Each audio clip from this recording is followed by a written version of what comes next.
Una festa di inizio estate, una festa della pallavolo e di chi la gioca. Veneto Green Cup anche quest'anno, il 13°, ha portato a Casalserugo, nel Padovano, oltre 700 appassionati di questo sport per una 2 giorni di pallavolo green giocata pressoché di continuo sull'erba del campo di calcio comunale.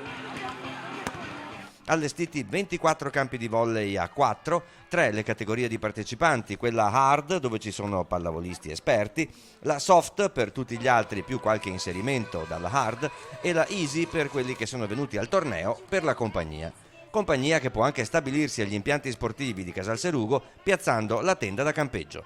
Il clima, c'è condivisione, c'è unione, insomma tutti questi atleti arrivano qui, mettono giù le tende e c'è la condivisione di questi spazi bellissimi che mette a disposizione il Casalserugo e c'è la parte di gioco che è lunghissima perché i ragazzi giocano almeno 6 partite durante tutto il torneo e poi c'è la formula accompagnata dalla festa serale che è lo spritz party. 120 squadre miste e questo aiuta il buon umore. Le sfide sono pressoché continue, molti anche gli aperitivi a disposizione. La manifestazione si svolge a Casalserugo da 11 anni. Per la pallavolo di Casalserugo, ma anche e soprattutto per il paese di Casalserugo, è un evento splendido che raggruppa tutta una serie di ragazzi e ragazze che giocano a pallavolo e anche no, ma che hanno lo spirito di voler stare insieme e questa è la cosa più importante per noi.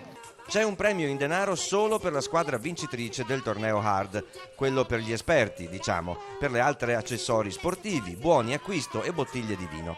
Veneto Green Cup destina i ricavi delle iscrizioni, tolte le spese vive, ad alcune realtà sociali di Padova e del Veneto e questa è la schiacciata più bella.